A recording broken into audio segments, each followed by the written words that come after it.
Ma'am आप भी कोई अच्छी सी ट्यूशन तो बताएं, क्योंकि इन लोगों के बोर्ड एग्जाम आ रहे हैं ना। अच्छा, लेकिन क्यों चाहिए ट्यूशन? क्योंकि अच्छे नंबर आ जाएंगे और डिवीजन मिल जाएगी। देखिए, हमें यहाँ से कितना अच्छा सबक मिलता है मेरी प्यारी बच्चियों। जिस तरह से हम 10th और 12th की सिर्फ एक डिग्री हासिल करने के लिए दिन रात मेहनत करते हैं, सिर्फ एक ऐसे रटने के लिए पूरी पूरी रात लगा देते हैं, और उसके लिए हमें किसी ट्यूशन से समझ में नहीं आता, हम ट्यूशन भी बार बार चेंज करते हैं। और अच्छी बात है, हमें करना भी चाहिए, लेकिन क्या कभी हमने उस बारे में सोचा है जो हमारा मकसद ज़िंदगी है? क्या अब कभी हमने सोचा है कि हम कुरान करीम को समझें जो हमारा दुनिया और आखिरत में साथी है? जिस तरह से हम ट्यूशन्स बदलते हैं, बार बार ट्यूशन्स बदलते हैं, क्या कभी हमने गौर करा है कि हम कुरान को समझने के लिए भी किसी उस्ताद के पास जाएं?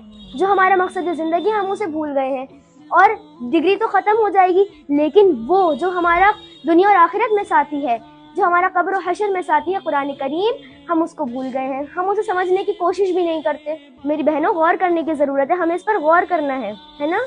अब इस उम्मत की हालत तो ये हो गई है कि वो अज़वाज मुतहरात के नाम तक भी नहीं जानती। हम फिल्मी एक्ट्रेस के बारे में पूछेंगे तो बखूबी नाम उन्हें याद होते हैं, लेकिन जिस नबी ने हमें जीने का सलीका दिया, उठने बैठने का सलीका दिया, उस नबी को हम जानते नहीं, उस नबी की बेटियों के नाम हमें नहीं मालूम है।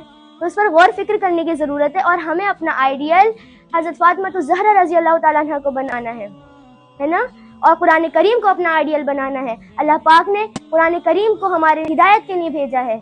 हमने कभी समझने की कोशिश करी कि अल्लाह पाक हमसे कुरान मजीद में क्या कह रहे हैं? तो गौर व फिक्र करने की ज़रूरत है इस बात पर। इंशाअल्लाह गौर व फिक्र करेंगे।